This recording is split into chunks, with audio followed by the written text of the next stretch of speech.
presentación acerca del orden Hemiptera. Y dentro de lo que es el orden Hemiptera vamos a abordar el día de hoy el suborden Heteroptera. El orden Hemiptera reúne a chinches, pulgones, chicharras, moscas blancas, cochinillas y muchos de los insectos que en común van a tener la presencia de un aparato bucal picador suctor.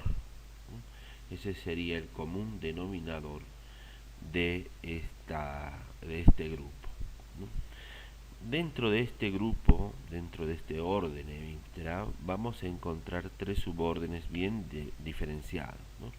El suborden Heteroptera, que agrupa las chinches verdaderas; el suborden Aukenorhynca, que va a agrupar a las chicharras, chicharritas, cícadas y demás insectos; y el suborden Sternorhynca, por ahí un poco más de interés agrícola, que agrupa a pulgones, moscas blancas, cílidos y cochinillas, ¿no? Entonces en el día de hoy solamente abordaremos al orden Heteroptera, al suborden Heteroptera. Bueno, este suborden Heteroptera debe su nombre a la derivación del griego hetero, que significa diferente, y pteron, alas. Por supuesto, hace referencia a la diferencia entre el primer y el segundo par de alas, donde el primer par de alas se presenta con las famosas alas hemiélitros que nosotros ya hemos visto en morfología, donde la mitad del ala o parte de esa ala va a tener una consistencia coriácea, y la otra parte una consistencia membranosa, ¿no? El segundo par de alas se presentará como un ala membranosa común. Este grupo reúne a las verdaderas chinches, vinchucas, vinchuquitas, juanitas, los stinky bugs en inglés, que son un grupo bastante amplio y de mucho interés agronómico. Cerca de 40.000 especies identificadas, de las cuales son muchas de ellas perjudiciales a los cultivos. Son insectos de tamaño mediano a grande y bastante ágiles en sus movimientos. Algunas especies presentan glándulas odoríferas o repugnatorias que son muy características y que nos permiten también a nosotros reconocerlas. Repasando un poco su morfología, observamos que presentan una cabeza triangular, pequeña con respecto al cuerpo, que va a tener poca movilidad, que es opistognata, con la presencia del aparato bucal picador suctor dirigido hacia atrás, ojos compuestos y la presencia o ausencia de ocelos, que nos va a permitir guiar el estudio de este grupo hacia los diferentes subgrupos, ¿no? Antenas por lo general filiformes, suelen ser cortas, de 3 o 5 artejos, y en algunos casos pueden estar ocultas en criptas, es decir, van a estar resguardadas en lugares escondidos para insectos que tienen hábitos ya sea acuáticos o subterráneos. Dentro de la cabeza, la frente ocupa la mayor parte de la cabeza, y eso es evidente cuando nosotros vemos que se presenta como el segmento de mayor tamaño. El clipio toma otro nombre, pasa a llamarse tilus y se deforma en una estructura más bien alargada, que se va a articular con el labro, que es bastante largo en el caso de las chinches, llegando a cubrir, a alcanzar el mismo tamaño que el primer segmento del labio. Eso vemos enseguida en imágenes. Hacia la parte lateral de la cabeza se observan algunas estructuras que son sobresalientes de la base del labio, conocidas como búcula. También son de características taxonómicas. Las placas maxilares que se fusionan en la base de la cabeza se llaman la gula, que es característica de este suborden también, ¿no? Veamos un poquito las imágenes. Aquí estamos viendo entonces cómo se van a presentar estas estructuras. Veamos la número 2, que hace referencia al labro. Fíjense que es un labro muy alargado, ¿sí?, que cubre la primera parte, el primer segmento del labium, que sería este que estoy señalando acá, ¿no? Es un labium tetrasegmentado. En este caso contamos un segmento, 2, 3 y 4, ¿sí? Estos pelitos que se ven serían mandíbulas y maxilas, y este sería el labro. Esta expansión hacia el lateral, marcada con el número 1, sería la búcula, ¿sí? La número 4 sería el tilus, este yugo que suele presentarse en algunos casos, y la parte de la gula que se menciona acá estaría más o menos a esta altura, en la base de la cabeza. Ahí tenemos una imagen muy ilustrativa de cómo se presenta el aparato bucal, ¿no es cierto? Esto ya obviamente lo hemos visto en algunas otras circunstancias, pero no está de más repasar. Entonces acá tenemos el ojo compuesto, acá arriba sería el ocelo, la antena, mejor dicho, en este caso el escapo y el pedicelo. Vemos la búcula marcada acá, el labro, serían estos los 4 segmentos del labium, y fíjense que acá se ha hecho un corte en la parte del labium para poder observar qué pasa en su interior, y a esa altura podemos ver cómo las maxilas forman en la parte interna 2 canales, uno de alimentación y otro salival, y las mandíbulas recubren por fuera esta estructura de estilete, ¿no? Esta misma imagen, la B, se la muestra en una fotografía, una microfotografía abajo a la derecha, donde de la misma forma se ve cómo las estructuras se van armando para formar el canal alimenticio, que es un poco más grande, digamos, y el canal salival más pequeño, ¿sí? Esta fotografía la encontré hace poquito en una presentación y me pareció importantísimo tomarla para que ustedes puedan tener una ilustración mejor de cómo se define esta estructura de estilete. Bien, fíjense que por fuera inclusive se marca el labio como el lugar donde se va a alojar el estilete. Ahí está el tilus, diferenciado con esa flecha amarilla, que se presenta en los heterópteros de una manera destacada, ¿no? Muy clarito.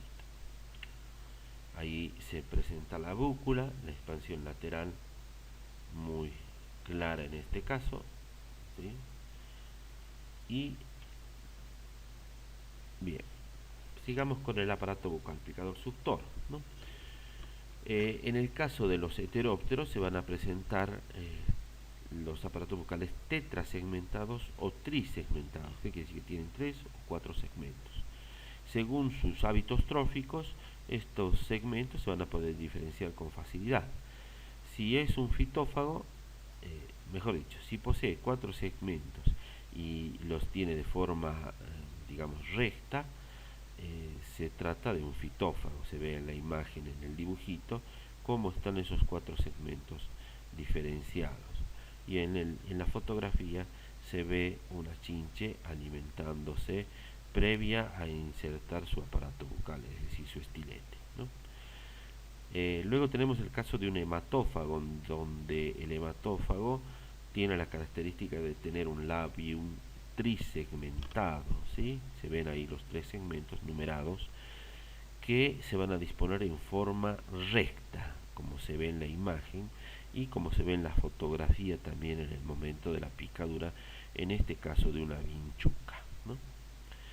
Y por último, un predador, que también es trisegmentado el labium, como se ve, pero tiene la diferencia de ser un labium robusto, muy grueso, muy bien desarrollado, bien esclerotizado y corto y curvado, ¿no? Con esas 3 características se presentan los insectos de hábito alimenticio depredadores.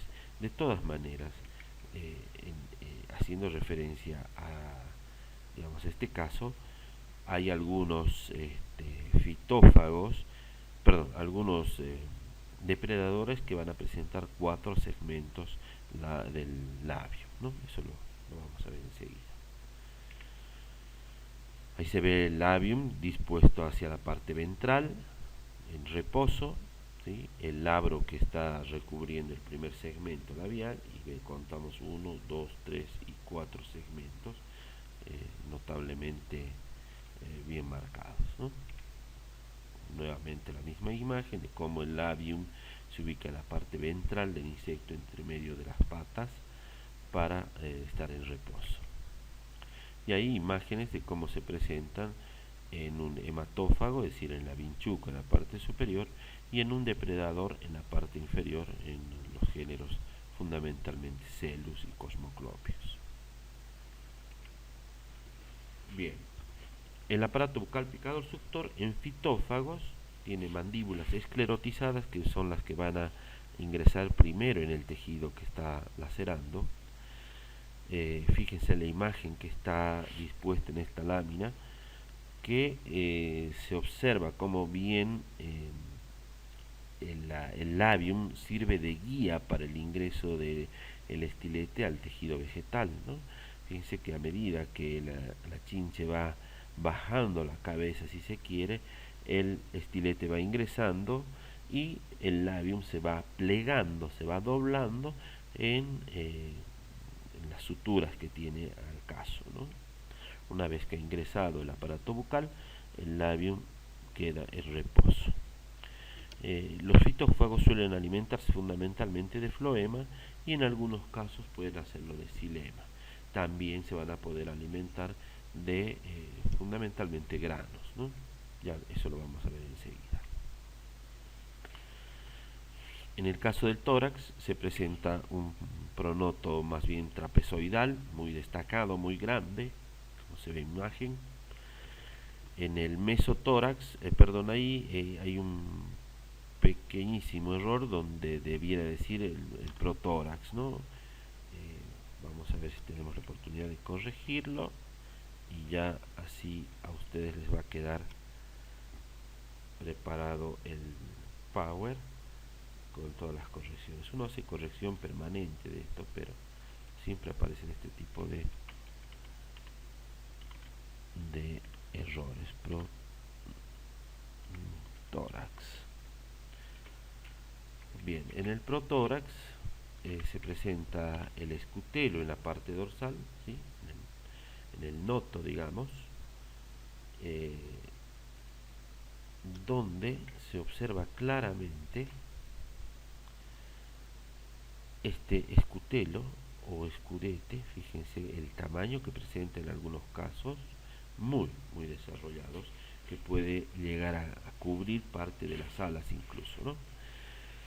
Es destacable y parte de lo que va a ser el trabajo taxonómico que uno tiene. El metanoto, la parte terminal, está cubierto por las alas, como se observa acá, ¿sí? Y las patas pueden presentarse como caminadoras, fosoras, es decir, cavadoras o nadadoras. Las alas, el primer par de alas hemos dicho que es un hemiélitro, como se ve en esta imagen, y el segundo par son de tipo membranosas. Veamos un poquito las alas. En la mayoría de las alas se van a presentar algunas áreas notables, como son por ejemplo la clava, que es esta que está acá, clava o clavo en alguna bibliografía, esta que está marcada con el número 1, que tiene forma del, si uno quiere asemejarlo, a una clava, el aparatito que tienen los malabaristas en forma de botella, ¿no? La número 2 es el embolio, que está en la parte más bien externa. La número 3 viene a ser la cuña o cúneo, ¿sí? Que es esta que está acá, que en algunos casos se presenta y en otros no. Y la parte central, el corio, ¿no? La parte terminal es una parte membranosa, por ahí eso está mencionada como membrana. La parte membranosa posee nerviaciones que son muy características para cada grupo, inclusive se pueden hacer diferenciaciones hasta de especie con los diseños que tienen las estructuras venosas de la parte membranosa. Hay una imagen donde nos muestra claramente cómo la parte membranosa que vemos acá tiene muchas venaciones, ¿sí? Como se ve, y nos indica cómo se pueden diferenciar algunos géneros, familias, ¿no? Y acá la parte coriácea con el embolio, la clava, este no presenta cuña, por ejemplo, entonces el embolio, la clava y el corio. ¿Sí? Aquí el escudete o escudo muy desarrollado y el pronoto en forma trapezoidal. Y el segundo par de alas que se presenta más bien membranoso. Las patas son, hemos dicho, caminadoras en muchos casos, como se ve en la parte central, ¿sí? Pueden ser cavadoras, como esta que tenemos a la derecha arriba. Fíjense las uñas que le sirven para cavar a este insecto, que es subterráneo, por supuesto. Pueden ser nadadoras, como en el caso de la chinche de agua. Fíjense los terceros pares de patas, los fémures y las tibias bien desarrollados y aplanados para que les puedan servir en forma de remo, ¿sí? O pueden ser inclusive prensoras o raptoras las patas, ¿no? Como en la misma chinche de agua, donde el primer par de patas presenta una uña muy afilada que le va a permitir capturar su presa, como vemos ahí en la imagen. Ha capturado un pececito y está introduciendo su aparato bucal para succionar la sangre del animal. Avancemos, tenemos el abdomen solamente con 9 segmentos en el macho y 10 en la hembra, sin un ovipositor, digamos, destacado, conspicuo, notable, ¿no? Se presenta esta estructura conocida como el conexivo, que es una estructura como una expansión lateral aplanada que se dispone a los laterales de las alas, ¿no? Que también es de carácter taxonómico y en algunos casos se destaca muy bien y en otros puede estar inclusive ausente. Recordemos entonces, el conexivo es la parte del abdomen que está aplanada y sobresale por los laterales. ¿Cómo es el desarrollo? Es una típica paurometabolia, no es una metamorfosis incompleta. Por lo general se presenta reproducción sexual en estos casos. Hay una cópula, como se ve en la imagen. De esa cópula hay una oviposición. Los huevos en general son dispuestos ya sea en masas, generalmente se disponen en masas de más de uno, por supuesto, bien ordenadas, por lo general, o pueden estar dispuestos en forma individual y en algunos casos agrupados, ¿no?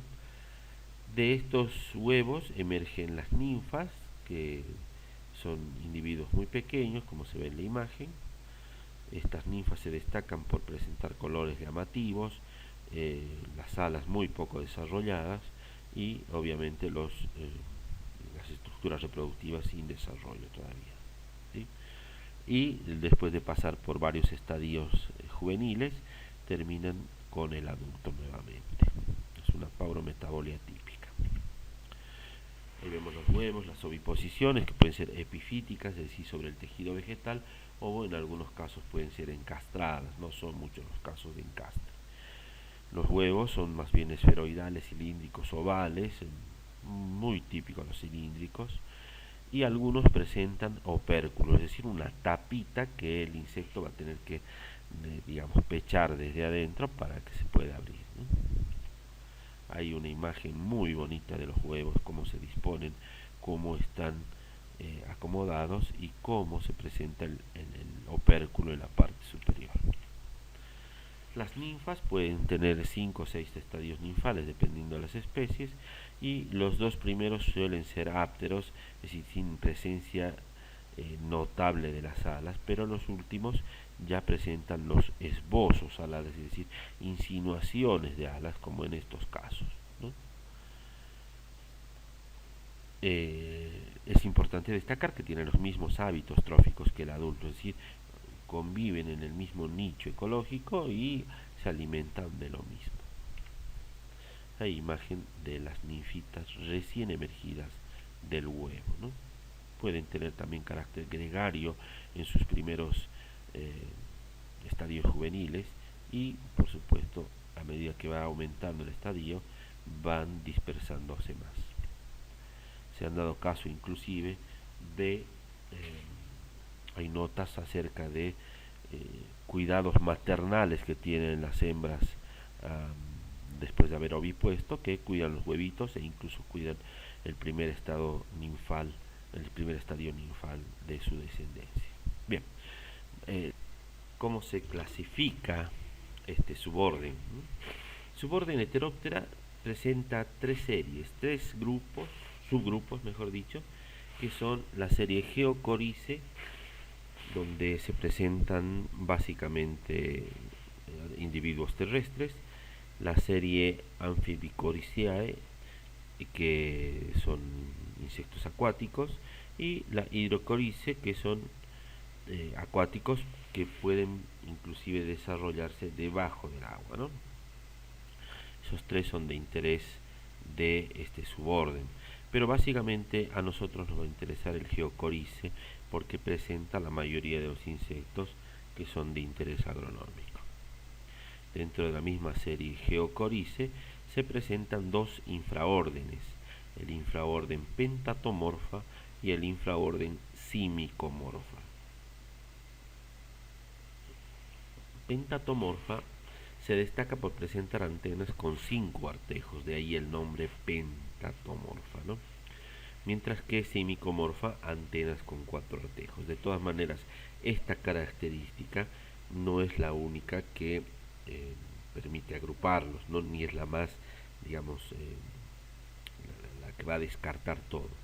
Hay muchas veces pentatomorfos que pueden llegar a tener 4 artejos y simicomorfos que en algún caso pueden tener 5 artejos. Para el caso de pentatomorfa, labium tetrasegmentado y en simicomorfa tri o tetrasegmentado. El escutelo alargado en pentatomorfa y en simicomorfa corto, y hemiélitros sin cuña para pentatomorfa y por supuesto con cuña para simicomorfa.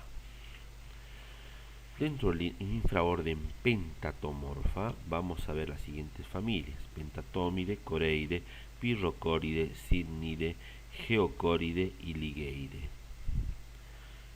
Empecemos con Pentatomide. La familia Pentatomide, como ven ahí en la pantalla, dice antenas con 5 artejos, raro 4, es decir que hay algunos individuos que van a presentar 4 artejos, pero son muy pocos y no suelen ser de interés agronómico. El pronoto muy desarrollado y trapezoidal, como lo hemos visto, y el escudete es tan largo, tan grande, que llega hasta la parte membranosa del hemiélitro, ¿sí? El conexivo es poco conspicuo, poco notable, ¿sí? Que es esta expansión lateral del abdomen. Bien. Dentro de este grupo vamos a ver las siguientes especies: Nesara viridula, Piezodorus gildini, Dicelops furcatus, Euchistos eros, Edesa meditabunda, Edesa rufomarginata, Dinocoris melanoleuca o Evalus poecilus, Podicius connexivus, Podicius nigrispinus y Podicius nigrolimbatus. Empecemos con Nesara viridula lineo. Esta es la especie por ahí más importante de chinches que se presentan porque suele ser una especie polifitófaga, es decir, que se alimenta de muchos cultivos, pero además en los cultivos principales, como por ejemplo en la soja, suele presentar muchos inconvenientes, inclusive afectando el rendimiento del cultivo, ¿sí? Las características morfológicas de este individuo son que se presenta totalmente verde, aunque hay variedades que son dentro de esta misma especie, variedades cromáticas, diferencias de color, ¿no? Entonces vamos a tener una variedad hepática, una dorada, vamos a tener una esmaráctula y una torcuata. Enseguida las vemos con un poquito más de detalle. Sí o sí, para, digamos, determinarla como Nesara viridula, deben presentar estas características fáciles de reconocer en campo: 2 puntos negros en el extremo del escudo y 3 puntos blancos en la unión entre el escudo y el pronoto, ¿sí? Enseguida vemos con más detalle. La forma de resistencia invernal es el adulto, en la mayoría de los casos, con estas variedades hepática o dorada que son las que se presentan en invierno muchas veces. Ovipone en vez de las hojas, estos grupos de huevitos que se ven ahí en la imagen, que pueden llegar a ser entre 30 y 50, muy bien dispuestos en forma ordenada, ¿no? Son huevos cilíndricos y con opérculo. Las ninfas presentan los dos primeros estadios con hábitos gregarios y poco desarrollo de las alas, y los tres restantes que deambulan por la planta ya tienen esbozos alales notables. Tanto las ninfas como los adultos se presentan fitófagos. Veamos entonces las variedades cromáticas. Ahí tenemos entonces la variedad torcuata, que es esta que tiene manchas blancas en el pronoto y en la cabeza muchas veces, pero la mancha blanca en el pronoto es la que más se destaca. La variedad smaragdula, que es la que es totalmente verde, que no tiene ninguna otra diferencia. La variedad aurántica o dorada, que se presenta en este color amarillo. La variedad hepática, que puede ser así este rojo vinoso o este rojizo más tenue, ¿sí? Que también son de tipo invernal, ¿no?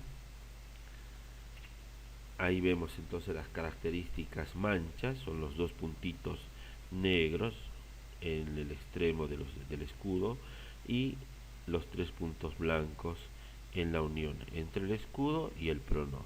Con esas dos características, y por supuesto si tiene los colores que hemos mencionado, se puede llegar a hacer la determinación de Mesara viridum. ¿Cuál es la importancia de este insecto? Ahí está el ciclo de vida, ¿no?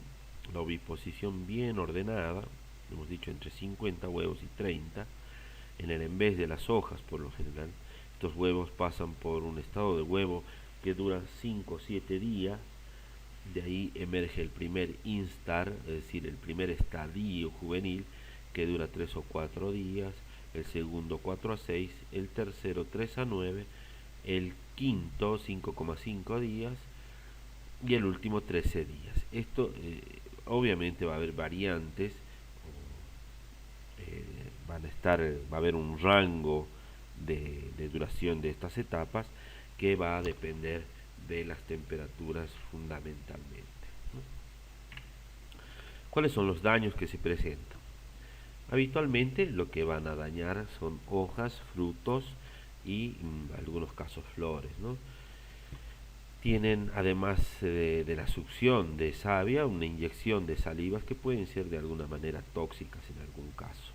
Se presenta con manchas cloróticas en las hojas y marchitamiento en los brotes. De la misma manera, pueden impregnar con olores fuertes, que es la simicina la que secretan estos insectos, que digamos pueden dejar impregnado el olor en muchas de las verduras, ¿no? En el caso de hortalizas. En sorgo puede en grano pastoso atacar y producir la disminución de rendimiento. Y en cítricos puede picar el fruto produciendo manchas que son típicas cloróticas o verdosas en el caso de que ya la fruta esté madura, como se ve en esta imagen.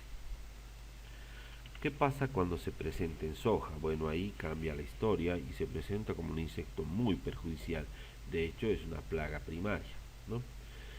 Se produce fundamentalmente el vaciado del grano o baneo cuando está la planta en grano lechoso. Esto nosotros lo vemos en campo cuando tomamos un grano de soja y lo apretamos entre los dedos. Si de ese grano apretado emerge un líquido lechoso de color blanquecino, por supuesto, estamos en un estado lechoso y el ataque de la chinche en ese momento suele ser muy perjudicial porque produce el vaciamiento del grano, perdiendo toda capacidad de producción, ¿no? Cuando nos encontramos en grano pastoso, es decir, cuando aprieto ese mismo grano y no desprende el líquido lechoso, sino que se forma una pasta entre los dedos, el ataque de la chinche va a producir una lesión llamada litiasis, que es el endurecimiento en la zona afectada, en la zona de la picadura, y una mancha característica alrededor de esa picadura, dejando ahí, en ese punto, una zona muy frágil que con cualquier movimiento mecánico o golpe mecánico suele partirse el grano en ese punto, ¿no? Ahí están los umbrales de daño de las chinches que al estarlos revisando estamos ya inclusive con un poquito menos de umbral de daño, ¿sí? Es decir, el umbral de acción. Dice 2 a 3 chinches por metro lineal en grano lechoso y 1 a 4 chinches por metro lineal en grano pastoso, ¿sí? Fíjense que cuando más daño hace es donde menos se, se debe permitir su presencia. Por lo tanto, el umbral de daño tiene menos individuos al respecto. El monitoreo se hace con paños verticales. Vamos a ver algunas imágenes, seguro. Ahí están los daños en imágenes, ¿no? Fíjense cómo en la parte de abajo estamos viendo a la chinche produciendo el daño directamente en la vaina y alcanzando con su aparato bucal al grano, ¿no? Una vez que el grano ha sido alcanzado, si estuviera en grano lechoso, extrae todo su contenido y deja al grano chuzo o baneado, ¿no? Como se ve en las imágenes de arriba a la derecha, estos dos granitos que están aplanados, chuzos, y que no han tenido un desarrollo mayor. Por otro lado, fíjense en la parte de la izquierda, vamos a ver vainas que tienen ausencia de grano, ¿sí? Que puede ser producto del ataque de la chinche, y hay algunos granos que están arrugados, ¿sí? Que han sido perjudicados en grano pastoso y que seguramente van a estar también manchados, como se ve ahí, dando lugar a perjuicio mecánico, digamos. Ahí está el grano chuzo y la litiasis, ¿no? ¿Qué es esta imagen de arriba a la izquierda? Arriba a la izquierda estamos viendo una imagen que nos muestra una soja ya lista para la cosecha. Fíjense cómo toda la soja está prácticamente seca, ya entregada, y hay algunas plantas que están todavía verdes, ¿no? Y ahí, acercando un poco la cámara, se ve en esta imagen como totalmente verde la planta. ¿Qué ha pasado con esa planta? No se ha entregado, no se ha secado. Las hojas permanecen en la planta y a esto se le conoce como la retención foliar. Esto lo produce la chinche verde debido, bueno, hay algunas teorías que dicen que es debido a la saliva tóxica, pero otras mencionan básicamente que es a causa de los baneos y litiasis que produce la chinche verde. De todas maneras, su presencia hace que se encuentre esta retención foliar o soja loca que impide una cosecha correcta. ¿Por qué? Porque la máquina va a tomar esta planta húmeda y al mezclarse en el área de trillado va a hacer que el sistema de trillado que tiene la máquina se empaste, se, digamos, se perjudique y no pueda hacer una limpieza correcta del material, ¿no? Eso es un perjuicio muy importante. Entonces recordemos, paranezar a virídula, baneo, litiasis y retención foliar. Y últimamente está siendo penado la presencia de olores fuertes en el embarque de soja, ¿no? Debido a la chinche. ¿Cómo se hace el monitoreo? Como se ve en la imagen, ahí está el operario golpeteando la planta sobre el paño, después en la canaleta que tiene la parte inferior del paño, hace el conteo de chinches por metro lineal, ¿no? Bien. Hay un controlador biológico de Neisseria viridula muy difundido llamado Trichopoda giacomelli, que es una mosquita que hemos visto ya en Diptera de la familia ay, se me ha ido iba a decir Trichogrammatide, ya recordamos enseguida la familia, pero familia Tachinides, pero es una de las más importantes controladoras biológicas. Fíjense cómo deposita los huevos generalmente en el pronoto de la chinche, ¿no? De esos huevitos emergen larvas que se introducen a la chinche adulta, se alimentan de ella y empupan por lo general fuera del cuerpo de la chinche, que generalmente ya a esa altura está muerta, ¿no? Bien, hasta ahí Nesara viridula, plaga principal de la soja, que también conforma parte de lo que nosotros llamamos el complejo de chinches de la soja. A este mismo complejo pertenece Piezodorus guildini, o también conocida como la chinche roña de la alfalfa, que es plaga clave en el cultivo de soja. Se presenta con un color verde en el adulto, muy parecido al verde de la Nesara viridula, pero que cuando envejece o cuando nosotros lo coleccionamos, ¿sí? Cuando lo colectamos y lo ponemos en alguna colección, toma un color ocre. Esto debido a que el pigmento lo tiene fundamentalmente en la hemolinfa. Presenta además una franja oscura en el pronoto que permite diferenciarlo rápidamente de Nesara viridula, ¿no? Ovipone en las hojas, en flores y frutos, y los huevos son cilíndricos reticulados dispuestos en 2 hileras, ¿no? Produce baneo y litiasis como en el anterior caso, pero no retención foliar, y se presenta como muy perjudicial también en alfalfa cuando esta alfalfa se desarrolla y se destina para la producción de semilla. Este es el individuo, este es Piezodorus guildini. Fíjense, el verde es muy parecido al de Nesara, pero tiene esa franja oscura en el pronoto. Y el mismo individuo, una vez colectado y puesto en una colección, fíjense cómo cambia totalmente de color. Queda con un color roñoso, de ahí el nombre chinche roña, ¿no? Ahí están los huevitos dispuestos en 2 hileras, cilíndricos o perculados, muy característicos. También pertenecen a este grupo Edesa meditabunda y Edesa rufomarginata, que son los alquiches, alquiche grande y alquiche chico, ¿no? Ahí está la diferenciación. Obviamente el alquiche chico es un insecto más pequeño que el alquiche grande. Edesa meditabunda se presenta con hemielitros de color castaño oscuro, mientras que Rufo marginata de color verde oscuro y con un abdomen pardo castaño.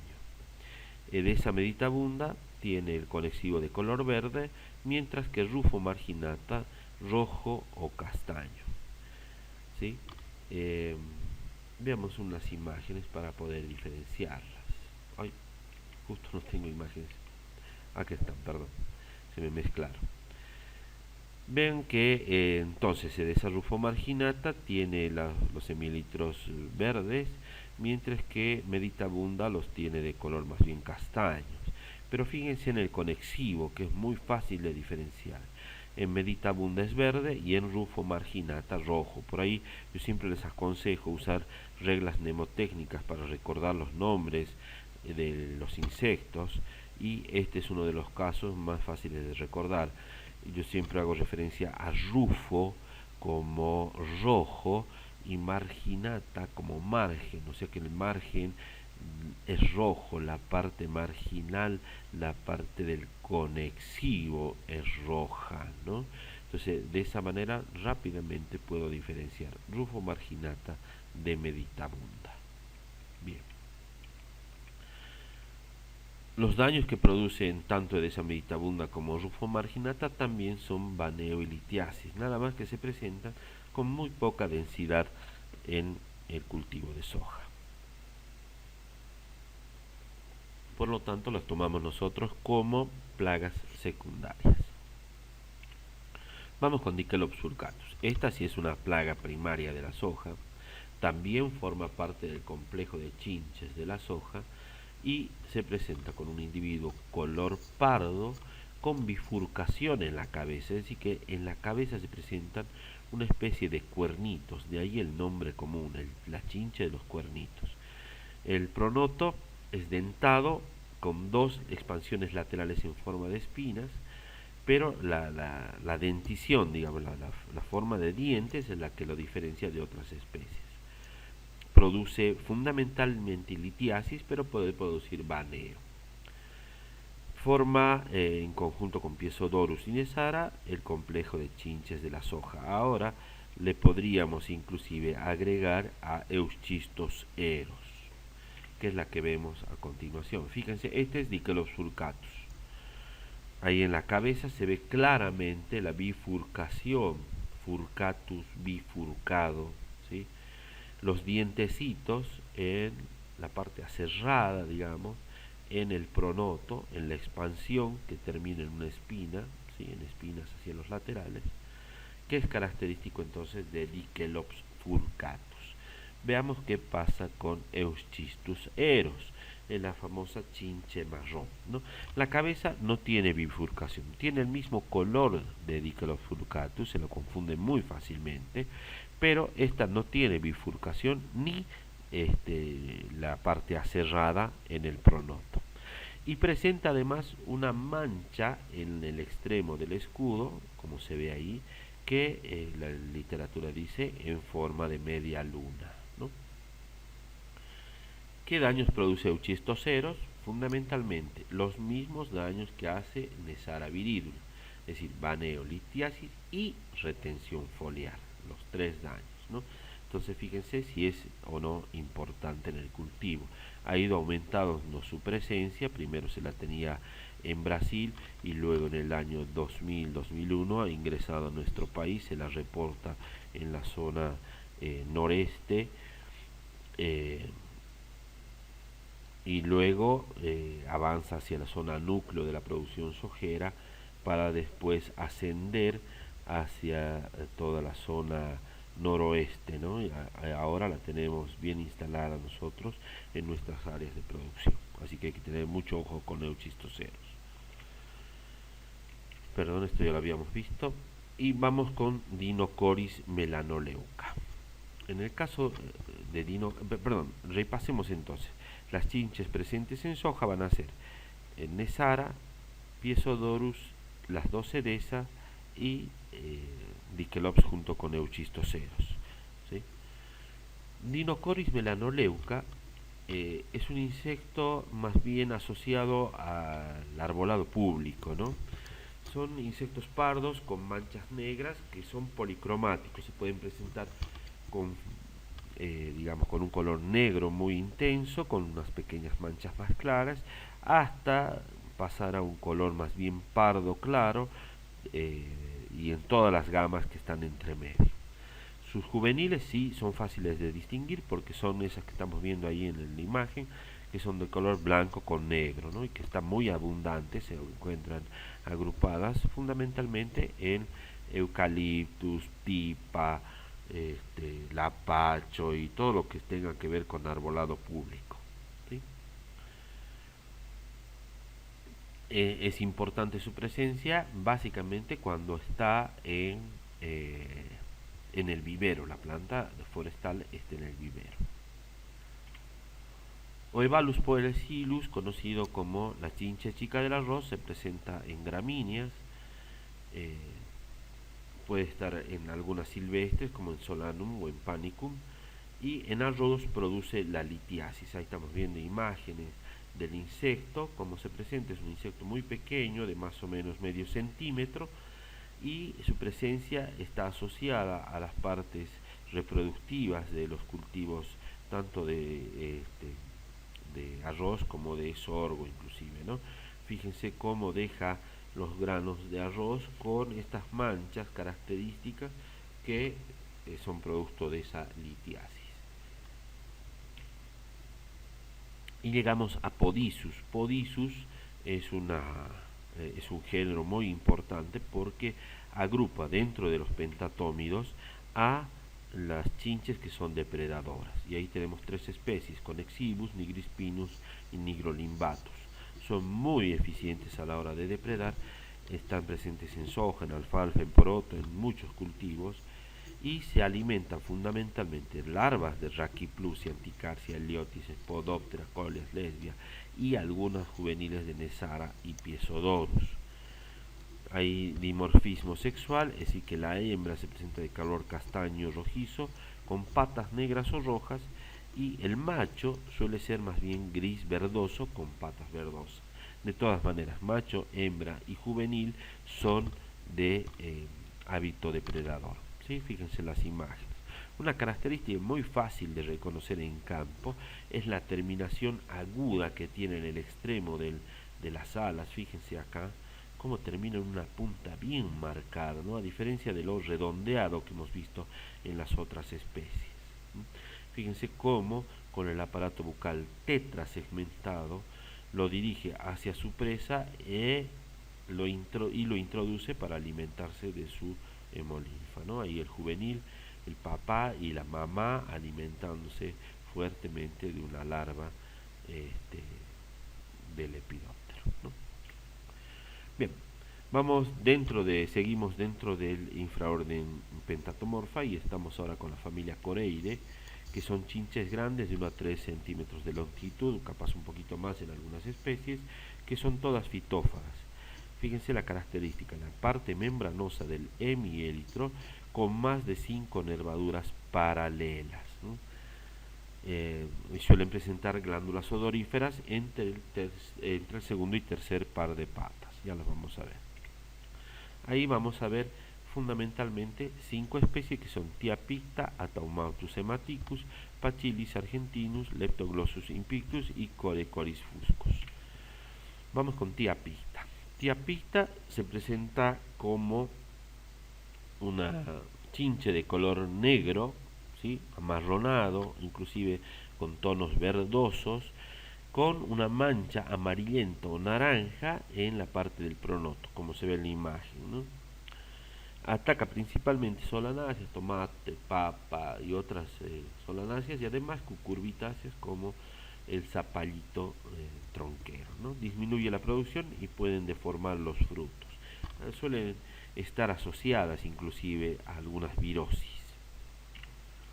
Ataumautus hematicus se presenta como una chinche roja o sanguinolenta que se encuentra básicamente en poroto. Fíjense en la imagen, el cuerpo es de color rojo vinoso, los fémures del tercer par de patas muy desarrollados, sin embargo no es una especie saltadora. Provoca marchitamientos en brotes, en hojas, en girasol, zapallo, maíz, acelga, poroto, tabaco, berenjena, ¿sí? También está en soja, pero son plagas de carácter secundario. Ahí vemos imágenes de estos insectos y fíjense lo que les decía de las glándulas odoríferas. Ahí está, entre el segundo y el tercer par de patas, la apertura de la glándula, ¿sí? Que es bien marcada. Acá también se nota bien clarito, tercer y segundo par de patas, y acá la salida de la glándula odorífera. Se presenta también Pachyllis argentinus, que es de color pardo oscuro, es una chinche muy grande, de 3 o 4 centímetros de longitud, que se alimenta básicamente de forestales, ¿no? Como algarrobo y vinal.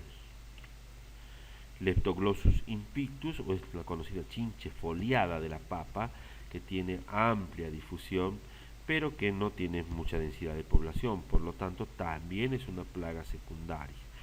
Se la reconoce por presentar una expansión en forma de hoja en el tercer par de patas, de ahí el nombre chinche foliada, ¿no? De la papa.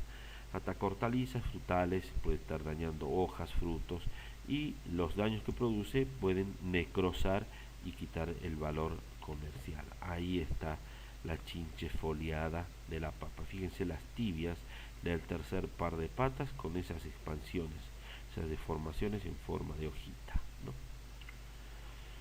Corecoris fuscus es la chinche negra del tabaco, aunque la imagen nos presenta una chinche más bien de color pardo apagado.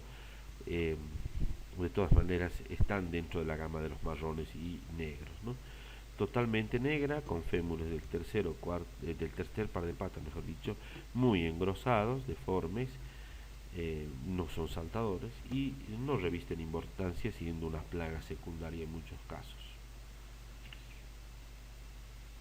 La familia Pyrrhocoridae, seguimos dentro de Pentatomorpha, presenta chinches medianas y de características ovales, ¿no? Es una chinche bien ovaladita, de colores vistosos y no tienen ocelos.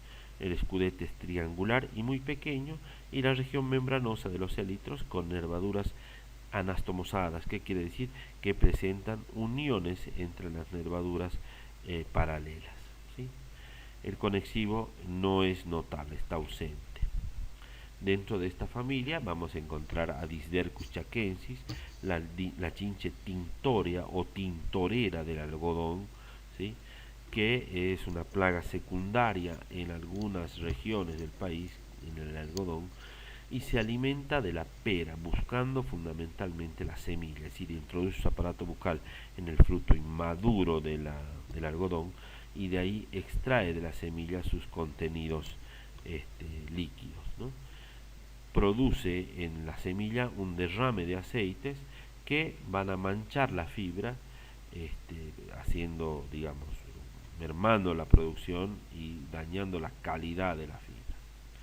Puede estar asociada a la presencia de un hongo, Nematospora gossypii, que va a manchar más aún la fibra, produciendo un daño conocido como la estigmatomicosis. Estigma, mancha, micosis, hongo. Son abundantes en fructificación y en la cosecha tardía. Ahí están las imágenes de Disdercus chaquensis, que hay una especie muy parecida que es Disdercus ruficolis, ¿no? Que la diferencia entre chaquensis y ruficolis es que ruficolis presenta en el pronoto dos líneas blancas, ¿no? Que esa puede estar conviviendo también. Ahí están los daños, fíjense, este sería las marcas de la picadura y acá estamos viendo la estigmatomicosis bien desarrollada, ¿no? Una mancha muy notoria, ¿sí? Y abajo los lóculos de los algodones con las manchas características de la picadura de Disdercus. Vamos a la familia Cydnidae. Son insectos muy pequeños de 7 milímetros, ovales, subterráneos, con el primer par de patas cavador, es decir, que son las que hemos visto en una primera instancia. El tercer par de patas tiene forma de remo, está aplanado, y la principal especie es Scaptocoris castaneus, chinche subterránea. Se alimenta de raíces, por supuesto, en general de alfalfa, algodón, tabaco, tomate, pimiento, en muchos cultivos, ¿no? Las plantas se presentan, como en cualquier perjuicio que hay en raíz, marchitas y pueden morir incluso por la toxicidad que presenta la saliva. Es plaga potencial en algodón, tomate, tabaco y pimiento, y ahí estaría faltando alfalfa, ¿no? Ahí está la chinche, fíjense en el dibujo cómo se ven las patitas cavadoras, el primer par, el tercer par de patas en forma de remo, ¿sí? Abajo a la derecha se ve al insecto muy característico, fíjense las antenitas están muy cortas y resguardadas, ¿no? Vamos a la familia Ligeide con especies fitófagas y predadoras. Está Geocoris, que es una especie depredadora de arañuela roja, pulgones y larvas del lepidóptero en primeros estadios juveniles. Y está Nicius, que es una chinche diminuta que está en soja y que daña los cotiledones de las plantas, ¿no? Eso generalmente se presenta al inicio del cultivo, pero también puede estar en maíz, que en maíz se van a presentar en el medio del cartucho, es decir, cuando la hoja esté enrollada todavía, en el medio se presenta haciendo daño, ¿no? Veamos las imágenes. Ahí está Geocoris a la izquierda, la chinche ojona se la llama, por las características que presentan sus ojos muy destacados, alimentándose en ese caso de moscas blancas, y al otro lado está Nicius simulans, que está alimentándose de flores de seguramente alguna planta, ¿no?